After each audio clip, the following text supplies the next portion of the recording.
लाखों नहीं करोड़ों रुपए मिलेंगे। नमाज फज्र के बाद सूरह कौसर इस तरह पढ़ लो।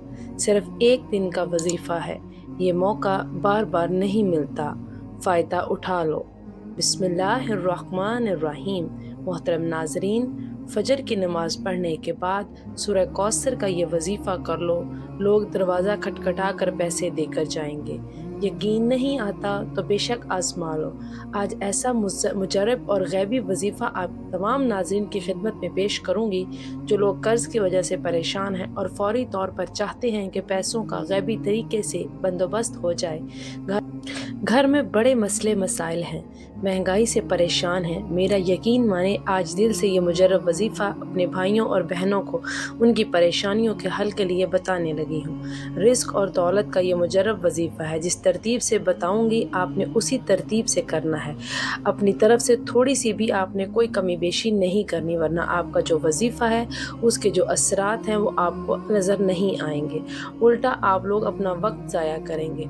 तो इसलिए आप लोग जब फज्र की नमाज पढ़ लें, अब ये ज़रूरी नहीं कि आपको फज्र के फ़ौरन बाद ही ये वजीफ़ा पढ़ना है। ये ज़रूरी है कि आपने सुबह फज्र की नमाज पढ़नी है और फज्र की नमाज के बाद आपने ये वजीफ़ा करना है। इस वजीफ़े को करने के लिए आपने पहले नमाज फज्र अदा करनी है और फिर आपने जाए नमाज पर बैठ कर ये वजीफ़ा करना है।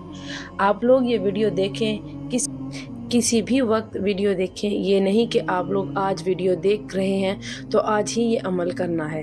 किसी भी दिन जब आप फजर की नमाज अदा कर लें, सुकून से आप ये वजीफ़ा पढ़ लें। घर में पढ़ सकते हैं, जहाँ कहीं मौजूद हैं, आप मस्जिद में हैं, आप घर में या बाहर फजर की नमाज अदा कर रहे हैं, किसी बहन भाई के पास फजर की नमाज अदा कर रहे हैं, अगर आपका वहाँ दिल है चाहता है तो आप वहाँ पर ये वजीफ़ा कर सकते हैं। ये इतना आसान और इतना मुजर्रब वजीफ़ा है कि आप लोग मस्जिद में भी पढ़ लें। आपको घंटों बैठकर यह वजीफ़ा नहीं पढ़ना, बल्कि चंद मिनट लगेंगे। ये वजीफ़ा पढ़ते ही आप लोग मौजज़ात को अपनी आँखों के सामने देखेंगे इंशाअल्लाह। लेकिन मेरी बात आप लोग बड़ी तवज्जो से समझ लें कि आप लोगों को जो शिकायत हैं कि हम जब भी वजीफ़ा पढ़ते हैं वो वजीफ़ा असर नहीं करता, आज मैं आपको बहुत ही ख़ास बात बताने लगी हूँ कि आपका वजीफ़ा असर क्यों नहीं करता। कुछ बहन भाई कहते हैं कि ना हम नमाज छोड़ते हैं, कोई वजीफ़ा ऐसा नहीं कि हम ना पढ़ते हों, हर वक़्त की नमाज के बाद वजीफ़ा पढ़ते हैं, सुबह भी वजीफ़ा, शाम भी वजीफ़ा। तो आप लोगों की सबसे बड़ी गलती यही है। आप लोग एक दिन में एक से ज़्यादा वज़ाइफ़ हरगिज़ ना पढ़ें।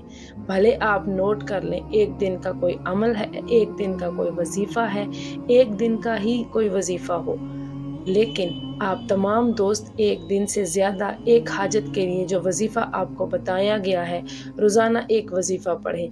किसी भी हाजत के लिए हो, किसी और हाजत के लिए आप दूसरा कोई वजीफ़ा पढ़ सकते हैं, लेकिन आप लोग एक दिन में एक हाजत के लिए बेशुमार वज़ाइफ़ हरगिज़ ना पढ़ें।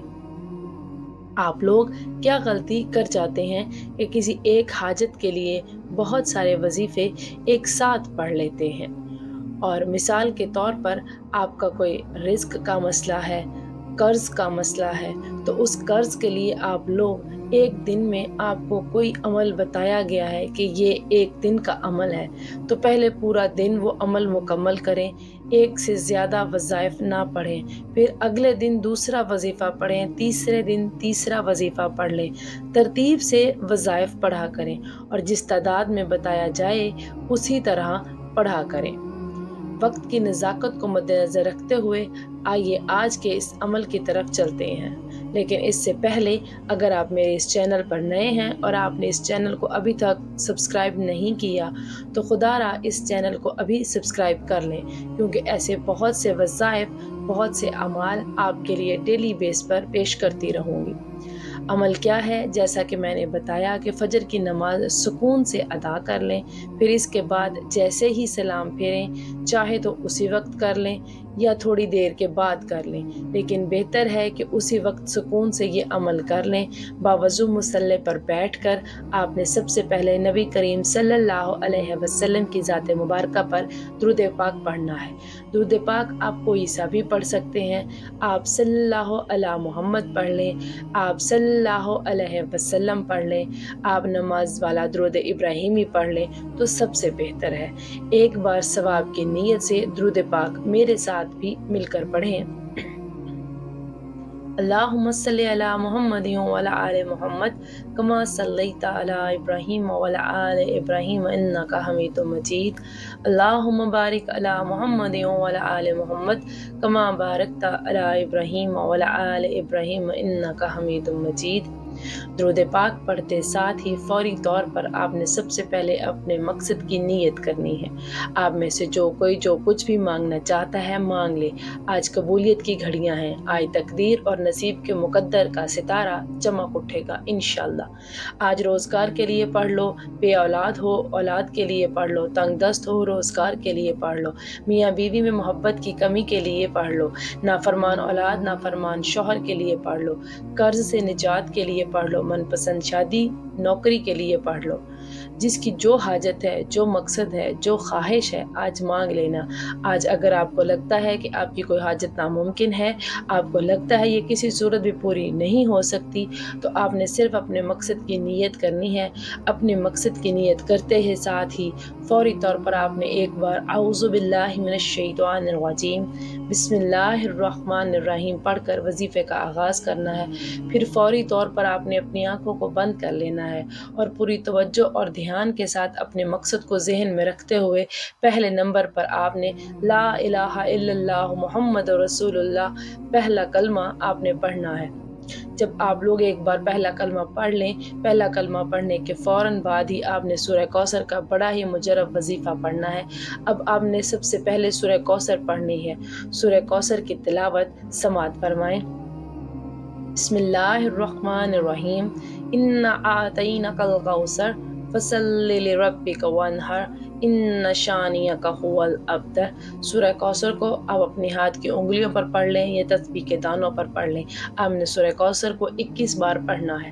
21 مرتبہ جب سورہ کوثر پڑھ لیں، اب آپ کو ایک اسم بتاؤں گی، اس کے فوراً بعد آپ کو یہ اسم پڑھنا ہے۔ کتنی بار پڑھنا ہے یہ بڑی توجہ سے سمجھ لیں۔ یہ اسم ہے یا باسط، جو کہ صرف ایک مرتبہ آپ کو پڑھنا ہے۔ اس کے بعد فوراً سے آپ لوگوں کو دوبارہ سے 21 مرتبہ سورہ کوثر پڑھنی ہے۔ جب 21 بار دوبارہ آپ سورہ کوثر پڑھ لیں تو اس کے بعد آپ لوگوں کو آخر میں سبحان اللہ و بحمدہ سبحان اللہ العظیم پڑھنا ہے۔ کیسے پڑھنا ہے توجہ کیجیے گا۔ سبحان اللہ و بحمدہ سبحان اللہ العظیم ایک بار ہو گیا، سبحان اللہ و بحمدہ سبحان اللہ العظیم 2 بار ہو گیا، سبحان اللہ و بحمدہ سبحان اللہ العظیم 3 بار ہو گیا۔ اس طرح سے آپ ہاتھ کی انگلیوں پر پڑھ لیں یا تسبیح کے دانوں پر پڑھ لیں۔ آپ نے 21 مرتبہ سبحان اللہ و بحمدہ سبحان اللہ العظیم پڑھنا ہے۔ آپ یہ اعمال بتائے گئے طریقے سے پڑھنے کے بعد آخر میں وہی درود پاک پڑھ لیں جو آپ نے عمل کے شروع میں پڑھا تھا، اور اس کے بعد آپ کا یہ وظیفہ، یہ عمل مکمل ہو جائے گا۔ درود پاک پڑھنے کے بعد اپنے ہاتھوں کو جس طرح دعا کے لیے اٹھاتے ہیں اسی طرح اٹھا لیجئے، اور پھر اپنے دونوں ہاتھوں پر پھونک ماریے گا، دم کر لیں، یعنی دونوں ہاتھوں پر پھونک مار کر اپنے چہرے پر پھیر لیں، اور اس کے بعد ہاتھ اٹھا کے اللہ تعالیٰ سے دعا مانگ لیں۔ جو آپ کی حاجتیں ہیں، 10 حاجتیں ہیں، 100 حاجتیں ہیں، ان کے لیے اللہ تعالیٰ سے دعا مانگ لیجیے گا۔ محترم ناظرین، دعا ایسی عظیم عبادت ہے کہ ہمارا اللہ ہمارے دل کی سرگوشی کو بھی سن لیتا ہے، عبادت کی تڑپ کو قبول فرماتا ہے۔ اس کے لیے الگ سے وقت بھی نہیں نکالنا پڑتا۔ یہ عبادت کچن ہو یا بچوں کے معاملات، شوہر کا انتظار ہو یا مہمان نوازی، آپ اللہ سے مخاطب ہوتے ہیں اور اللہ آپ سے بات کرتا ہے، آپ کے سوالوں کا جواب دیتا ہے۔ اللہ تعالیٰ فرماتا ہے، اور تمہارے رب نے فرمایا مجھ سے دعا کرو میں تمہاری دعا قبول کروں گا۔ بے شک وہ جو میری عبادت سے تکبر کرتے ہیں عنقریب ذلیل ہو کر جہنم میں جائیں گے۔ عموماً مانگنے والے لوگ اچھے نہیں لگتے، مگر اللہ کا تو الگ ہی معاملہ ہے کہ اسے مانگنے والے پسند ہیں، حتیٰ کہ چھوٹی سے چھوٹی ضرورت کے لیے بھی اللہ تعالیٰ کو پسند ہے کہ اس کا بندہ اس سے مانگے۔ دعا ہے کہ رب کریم میرا سنانا اور آپ کا سننا اپنی بارگاہ الہی میں قبول و منظور فرمائے۔ آمین ثم آمین۔ جزاک اللہ خیر۔